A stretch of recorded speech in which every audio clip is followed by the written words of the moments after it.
in a Pod, Chicks and Salsa. I am Megan Price. I got Carrie Johnson right there, and also Candy in the middle. How is y'all's week going? It's been a whirlwind. Right. So Miss Candy got to go to Media Row for Super Bowl. Carrie is a Chiefs fan, and so I'm sure this weekend was a lot for both of y'all. Let's dive into it. Wow. Where do we start? Carrie, do you want to start or do you want me to start? Candy, you've had the best experience. I want to share. We'll sandwich mine in between and then we'll move on. So, I don't know how much you guys know about Radio Row, Media Center, especially for the NFL. So, this was my very first time, obviously, back in, it kind of comes full circle because back when I went to the NFL draft, that was my first NFL draft. And I've been Okay. to NFL games, obviously. So this was the first time covering the Super Bowl media week. And yes, we had credentials for the week, not the game, unfortunately. Right. You know, I wasn't going to fork over $2,400 a ticket. But Uh, to see right. that game and that halftime and but so what media week looks like, Monday we picked up our credentials. Then and in New Orleans, they were at the convention center. And so the convention center is downtown, blocks away from where the Superdome is. Okay. So they then shuttled us out to the Superdome for Monday night, which is opening night, where they do spectacular. You're on the field inside the Superdome. They had both teams come out and were presented. They had a band that played and all that, and it was like a big ceremony and a lot of hoopla. And then you could go around to some of the major players, and it was really cool because, and I hadn't seen this before, obviously, since this was my first time. The rest of the not so big name people were just floating around. The players were floating around, and you could like talk to them or take pictures, um, and then the practice week actually starts. So Tuesday, um, we went to they had Chiefs press conferences, and they started at 8 o'clock in the morning. So Oh my gosh. mind you, we had to catch a shuttle because it was at the Chiefs hotel. So Oh, okay. you go to the media center. Buses start at 7 a.m. Mind you, we stayed an hour away from the media Oh center. no. So we were up and on the road before 6 a.m. most days. Okay. So that they would shuttle us to the Chiefs. They had a 15-minute press conference with Andy Reid, Coach Reid, then a 15-minute with first day it was Patrick Mahomes, of course. And then they had a breakout session where they probably had about 8 in a big room set up at little destinations, and you could go up to them if you could get in, because obviously all the press is trying to cover them at Right. one time. So trying to get questions in can be difficult at times. You'll be able to look for, we will post. I have got all kinds of content to post. So we will be posting up videos and we will be Yay. sharing them. Um, I loved the fact that, and I'm going to be a homing here, my Wisconsin boys were represented on both sides. So Leo Chanel, he played for the Badgers, and he was born in Wisconsin, and so was Zach Bond. He was born in Wisconsin too. So and they both played for the Badgers. We got one-on-one interviews with both of them. So both Awesome. yeah. So that was Chanel is a beast for he is us. I love him. he is. They were He's an both unsung hero, but go they were ahead. Sorry. they were great guys. So then after that session, they'd media shuttle us over to the Eagles hotel, and they'd have their press conference. And they had the first day they just had Nick Sirianni for the first part, and then they had the breakout session. And so you'd have to go to the breakout sessions. The second day, same kind of schedule, except instead of going to the Eagles, we actually went to the NFLPA had their press conference. Now, like Roger Okay. Goodell did his State of the Union, we were conflicting at that point, so we didn't get to that one, but we got to the NFLPA, which we thought was really interesting. They were talking about the 18 game, going to 18 games, and how the players do not want to go to 18 Right. games. They're saying their body is having a hard time recovering. It takes them months sometimes to feel normal. And I don't think we as fans or as, non-athletes or not Right. as in the game realize how much their bodies take a beating, Right. Right. and how I'm long it absolutely takes to sure. recover. Mm-hmm. Right. Hmm. Well, and so if they go to 18 games, it means no preseason though, correct? I believe so. I think it's Like it's like 1 or 2 games preseason is what I had heard him say.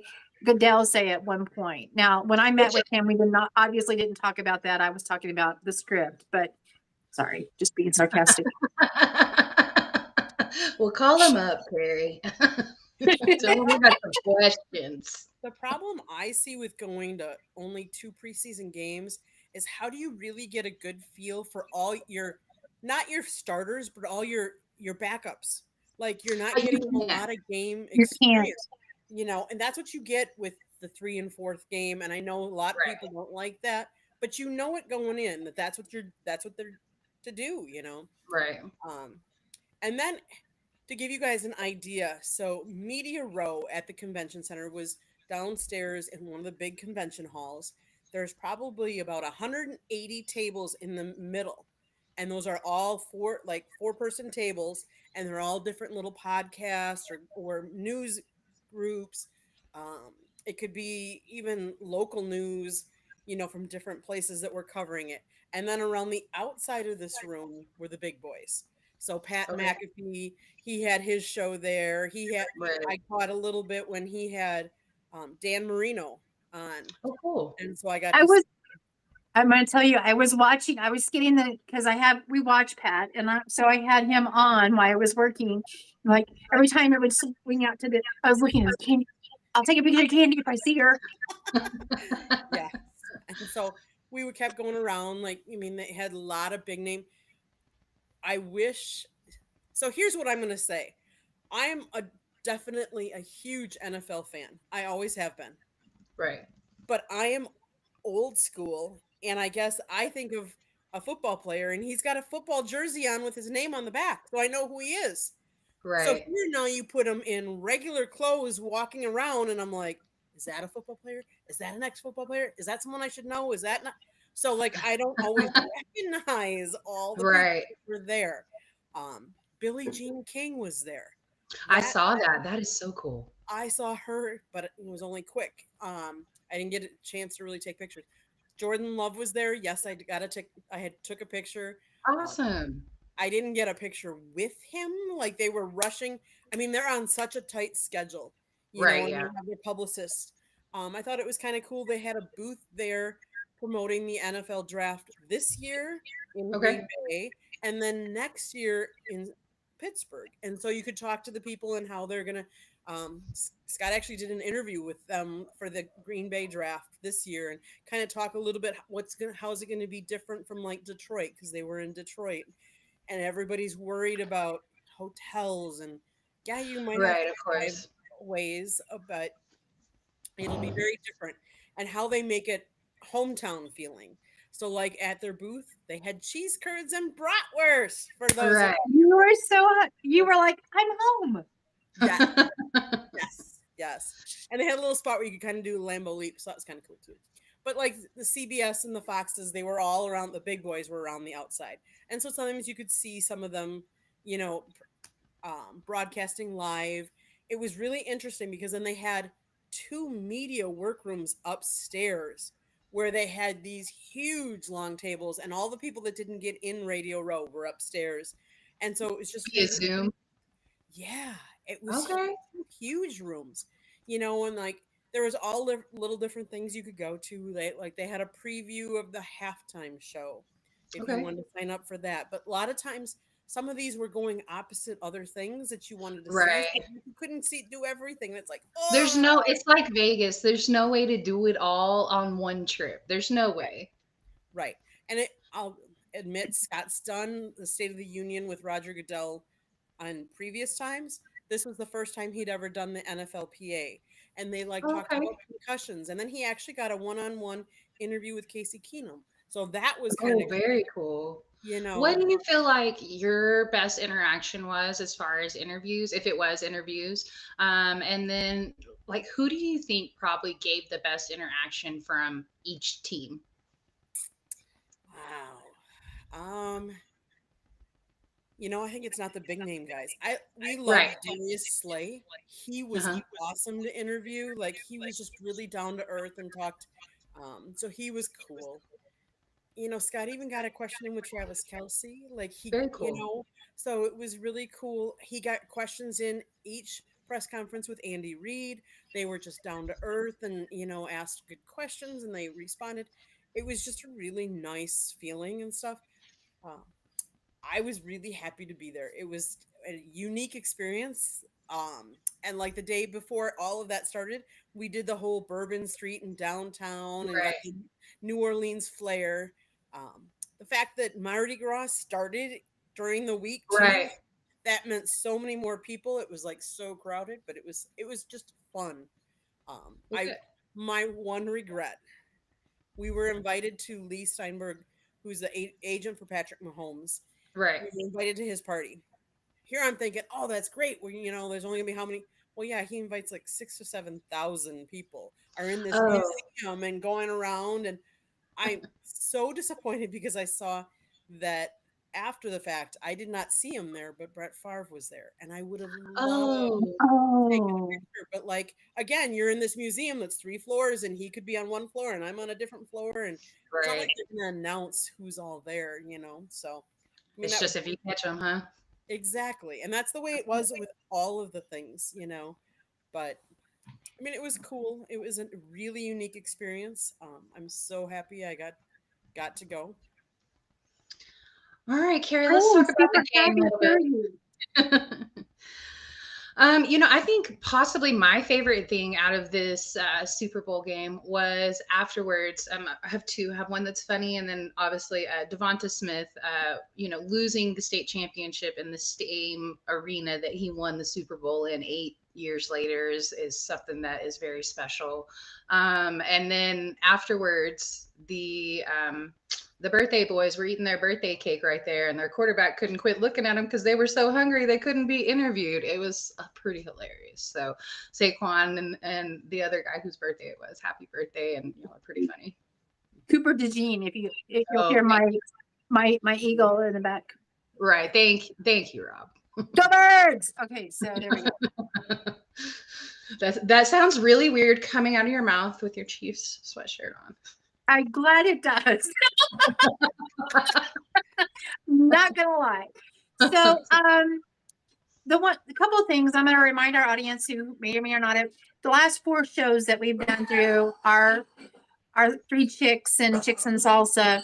I have said the one thing I am concerned about is our O line facing their D line. The Right. one thing I'm scared about is the O line against their D line. And Patrick Mahomes planted 17 cornfields during the Super Bowl. I mean, literally, the man was planted. I was waiting for him to sprout a second leg, a third leg, whatever, so many times. I am sad, and I was really mad during the game that my team looked so different than they have the last 3 years. I have not, Right. even when we gave the game to Denver, there was some life out there. I mean, we didn't score Right. anything, but you saw something. Not much, but then anyway, as a fan, as a true fan of my team, that made me sad. It made me mad. I was frustrated. I'm like, here on the largest stage, you're pulling out esque looking team on the field. And that was very frustrating. What do you think the difference was compared to the rest of the regular season? Now, I know that it was kind of a lackluster season for you guys. You could tell that something was off the entire season. And probably last season, too. It was like, well, they're not working well, but they're working well enough to win the Super Bowl. So they're outrageously good. This performance, though, very flat, like you said, and can absolutely relate, Carrie. The Cowboys came out against Green Bay last year exactly like that. It looked very completely different than what I saw all season long. Like last year, if there was a year that I really thought we had a chance to at least make the conference championship game, like I thought we were going to run up against the Niners and then that would probably be the end of it. And we didn't even make it that far, like this. If there was a year that I thought it was going to happen, it was this past year, and I'm not that fan that says, oh, it's our year. I'm not that Cowboys fan, like No. I really believed it last year and they came out and they were a different team. So yes, and so I felt better this year than last year's team. But you're right, there was something this year that wasn't right. But I truly believe we, as Chiefs Kingdom, travel, right? Right. So we can take over a stadium. Right. And it has been like that for a while, right? This isn't just a new phenomenon. We've been doing it for 10 years. Since Andy stepped in, we can turn a stadium where you can see the red, right? Right. When our team walked out, you heard, yay. When the Eagles walked out, it was deafening. And I'm like, wow. oh, Yep. oh, That's interesting. This is not going to be well. And for the first time in a very long time, I watched the Chiefs play an away game where where the noise was deafening for them. Yep. Which is usually what you guys inflict. Yes. Right. So I think that was unnerving and unsettling. I noticed it immediately when they walked in the stadium and the difference of the two. And I'm like, That's interesting. This is not going to, I didn't have a good feeling about that. But then I was, you can ask Rob and he would verify. I was so mad at that call that they did against Brown. That was a really, really bad call. And I was furious. And I'm like, this can't be done. This is not the way. And right. then You don't want to win it like that. No. And it was bad. And then the makeup call 1 or 2 drives later for us, and it was gross. It was bad. And I'm like, I'm just sitting there thinking, please, please, please do not make this the way the game is. And then the game was not called. And I like the fact that it wasn't. I mean, it wasn't. And so you got those 2 big calls that were tit for tat, and they were both wrong, but both teams got one. Okay. I think just the crowd noise and playing as the apparent underdog in the stadium. Like I said, that's interesting. I hadn't thought about it like that. And I think both teams have to think beyond, what Sunday was, because, off season starts immediately. Contracts are up, free agency is real. The draft is coming. And on the Chiefs side of things, and even the Eagles, because they've had somebody that announced their retirement today, I think we have retirement news that will probably come out of the Chiefs camp as well. Now, I don't think it'll be both that are in question, Kelsey and Reed. Reed is a no, because he's already said he's coming back. He said it. I just don't know if I believe it. But just because last year he seemed so ready to go, and the lure of the three-peat was a lot. On the Travis side of things, I think it's done.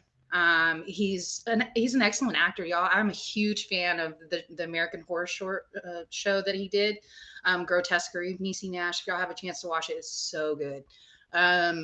He's good, y'all. I was surprised. I didn't expect him to be that good, and he's very good at it.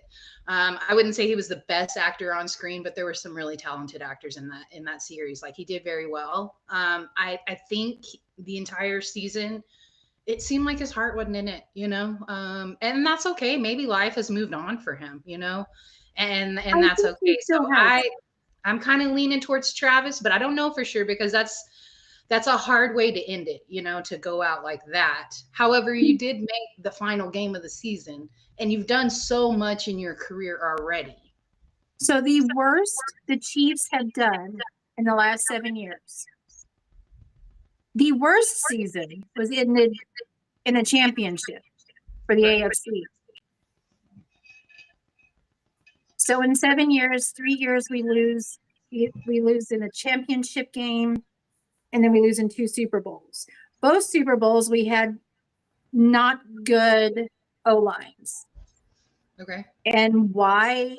And that it shows up when you don't have a good O line. It shows up. Ask Joe Burrow. Oh, for sure. Oh, and I want to get that in too. I think we're going to see Joey B in Vegas. Did y'all see him partying with Brady all weekend? No, Mm-mm. and do you know who he was actually rooting for? It was really interesting to me when they asked him on First Take about the referee, the calls, and the referee, and how he felt. He said, "Listen, that's all." He said something kind of like, "It's your narrative. That's what you want to hear." He goes, "Calls are either going those 50-50 calls are either going to go your way or they're not." He said, "This year we felt that the calls we had those calls and they didn't fall our way very often." And he goes, "It is what it is, but that's not our job. That's not what we can do." And he said, "The narrative that's out there is not something I'm willing to perpetuate." And he goes, "I have, and he said he picked the Chiefs. He said, because I'm not seeing a team run on them. And that's true. We kind of went flat on defense, but that's even yet another story. We did keep Saquon from having his big blowout plays. And, that was something that they said we wouldn't be able to do. Instead, we let Jalen get his big blowout, big runs. So overall, the team that showed up that was hungriest, like any given Sunday, the team that showed up and wanted it, got it. That was the Eagles. The one quote that I remember most that I've heard, and I heard this before, and I don't remember when we were doing our interviews who said it, but they said losing hurts worse than winning feels good. Mm. And that just keeps resonating. I keep remembering, and that was a famous quote from way back. But one of the players or coaches said that, and I don't remember who it was. Well, when we get our stuff up, we'll know. But losing hurts worse than winning feels good. That's interesting. All right. Well, I, as a whole, was not extremely exhilarated this NFL season, but I'm a Cowboys fan, so it's going to be down for about 3 or 4 years, probably. Um, I am super excited that it is basketball season in full effect right now. So we are getting close to March Madness. We will have conference championships in the middle of March, and then the big tournament will start after that. So I want to talk a little bit about some of the rankings that came out. They came out yesterday. We'll start with the guys. Auburn at number one, Alabama at number two, Florida at three, Duke falls to number four. They're actually tied with Florida though. Then at number five, you got Tennessee, Houston, Purdue, A&M, St. John's, Iowa State falls to 10, Michigan State at 11. You got Texas Tech at 12, Arizona at 13, Memphis at 14, Kentucky at 15. Then you got Wisconsin, Kansas, Marquette falls pretty far to 18. Ole Miss moves back up to 19, Michigan at 20. Then you got Missouri, Mississippi State, Clemson. This is their first time in the rankings this season. Then you got Creighton and Maryland on the guys' side of things. So there was a little bit of movement. Duke lost a game. Auburn lost a game this past weekend as well. So there are no undefeated teams on the guys' side anymore. It's been really exciting guys' season for me, and that's not something I say very often, to be honest. The one and done has kind of taken the continuity out of having a college team be together for more than 1 year and build the chemistry that we were used to seeing in like the Fab Five or something like that, right? Hmm. And we see this on the women's side so much because they can't go, they're not draft eligible until after 3 seasons. So the difference there, I think, is being able to see a team that's been together for a while. Well, Nil changed all that in the portal. So we're seeing that on the women's side now too, where the portal is really your free agency and the draft or high school is where you're recruiting, or kind of like the draft almost. So the difference there for me, it has kind of leveled the playing field when it comes to men and women's and the differences of the seasons now. The only difference now is that they're allowed to do the one and done on the men's side. However, I don't think it's going to be as prevalent because the money's good in NCAA right now. So, and before they start coming in with regulations, because I think, whenever we interviewed the gentleman that runs the Peach Bowl, what he was talking about having a governing faction over NCAA sports, I think that is eventually going to happen. Jen, we love you too. Um, so get your money while you can now, because there's most likely going to be some regulations that come down on that, and they're going to start having caps, and the AD positions are going to start moving to GM positions within NCAA. So there's many changes to come. However, I do think that on the basketball side of things, it's kind of even things out on the comparison between the two. Is the women's tournament going to be as fun as the men's tournament? And by the way, we get to use March Madness logo. I know they hate that. All right, so let's slide over to the women's rankings. So at number one, you got UCLA. They're the only undefeated team in the country. Notre Dame moves up to number two. You got Texas at number three. And then you got South Carolina. They moved to number four. Texas defeated South Carolina this past Sunday. It was your appetizer to the Super Bowl, pretty much, if you had a chance to watch. It was a very good game. But what you talked about, Carrie, about bad calls, there were some bad calls, and they went in favor of Texas in this matchup, a few of them. Or I'll say more of them in favor of Texas than they did in South Carolina. And I didn't want to win like that. I want to be able to say, hey, I beat the best team in the country and I beat them legitimately.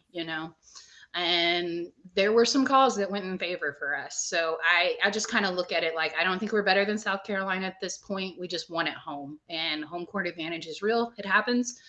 I will say that I thought there were some calls on the South Carolina game when we were in South Carolina, when we were in their house, that some calls that went their way, and we were getting our butts kicked, and maybe you shouldn't have even called that, like we were already getting demolished. So I think it happens, it evens out throughout the season, but we do as fans get tired of that narrative of bad refereeing. And then if it affects the outcome of the game, can you really even claim the victory?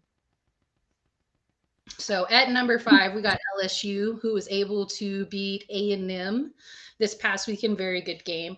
USC at number 6. Then you got UConn at number 7. Not a fan of what Gino had to say when they lost to Tennessee. Threw his players under the bus. Said we have the best players in the country and they're not showing up right now. So I'm personally not a fan of that. I think if you're at that point in your career, maybe it's time to hang it up. If you feel that way. That should be a locker room discussion, not a media floor. Thank you. At number 8, you got Kentucky. So this will change for Kentucky. They lost to Ole Miss yesterday, and so they will be falling in the next set of rankings, I'm sure. Ohio State's at number 9. Then you got NC State work their way back up into the top 10. And then you got TCU at number 11. So there's a little drama going on with TCU right now. If y'all don't know who Sedona Prince is, she's a former Oregon Duck. She plays for TCU right now and has allegedly assaulted another girlfriend. And this is not the first time. And I just want to say that I really don't think that she deserves a roster spot. I am a big proponent of second chances. If I hadn't had second and third and fourth chances in my life, I wouldn't be where I'm at now. So I get that. However, she's an abuser. And when you have this many that are coming forward, where there's smoke, there's a fire. And there's been too many different places. It's her. It's her time for her to step back and get good with herself. Agreed. And figure that out, and then come back to your sport. Don't glaze over because y'all are playing well. I don't like that. I don't like that at all. So I wanted to just comment. This is kind of a good segue for me to say, I got to go too. Have a great show. Love you. All right. Then at number 12, we've got UNC. At number 13, you got Duke. 14, you got K-State. Tennessee comes in at number 15, OU 16, Maryland at 17, West Virginia at 18, Georgia Tech at 19, OK State at 20. Then you got Alabama, Michigan State, Florida State, Creighton, and Baylor. So that is what women's basketball NCAA looks like right now. We're going to have a ton of great matchups this week too. So get used to, we've talked about this, the March Madness matchups that we see throughout the regular season as well. We got another one coming on this Sunday at 1 Eastern. We got UConn versus South Carolina. So super excited about that. Well, and All right. the other thing I'm going to throw out there, because we've kind of followed them the last couple of years, is softball. Softball season has started. It has So, started. yeah.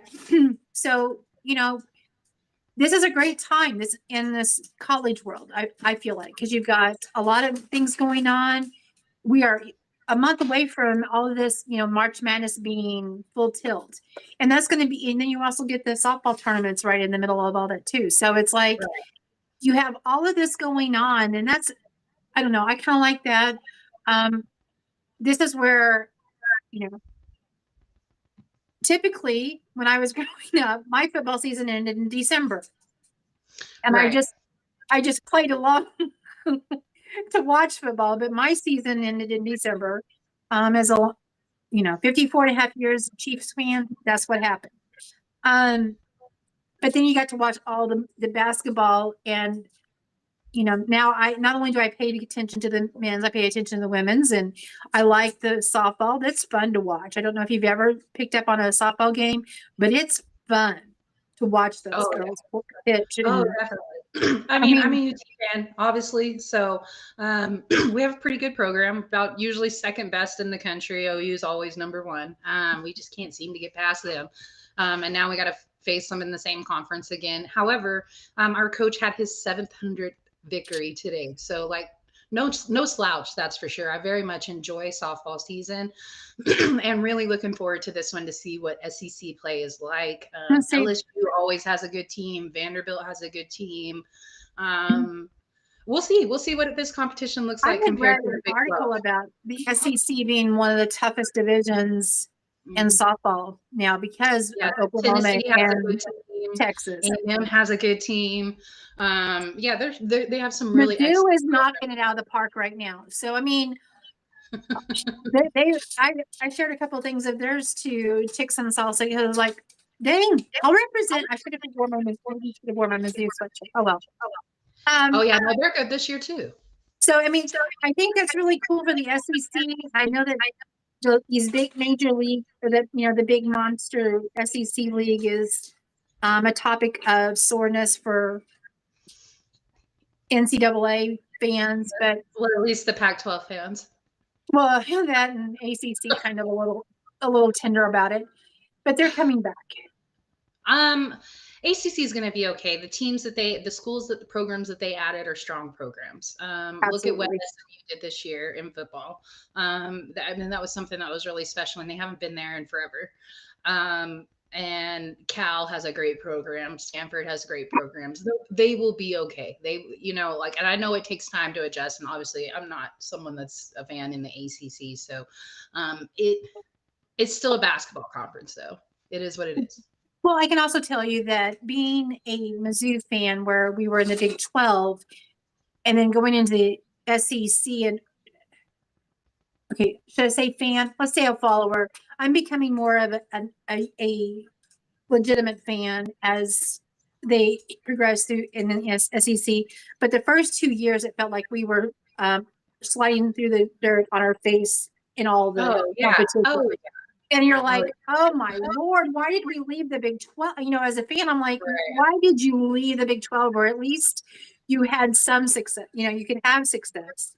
Right. But watching their programs grow and be competitive, Mizzou finished. And both of their basketball programs are competitive right now too. So it takes time. It does. And we've been there for 4 or 5 years. So it takes time. Right. Alrighty, well, I think that does it for us this week. Thank you guys for watching, commenting, sharing. We saw all of y'all. Appreciate that. And we will be back next week. I do want to give a shout out to all of my friends and family that are Eagles fans. Go Birds. Go celebrate Friday at your parade. Please be safe and cognizant, because stop climbing the damn poles. Well, I'm just thinking, last year when I went to I was actually pretty cognizant about things I was finding that made me start Oh, right. thinking and preparing. We don't live in the same world we did 5 years ago. So just be thinking about what are my surroundings look like and how do I have a way to safety is all I'm asking that people are thinking about, because yeah, Good it's point. now I hadn't thought it's now not an unknown or situation. It's already happened once, so it doesn't mean it can't happen again. But go about that. Birds! I'm really excited for the Birds. They had a great season. It was fun watching you, but please be nice next time to the Chiefs. That's all I ask. All right, guys. Well, we will see y'all next week. Thank y'all so much for coming through, commenting, and watching.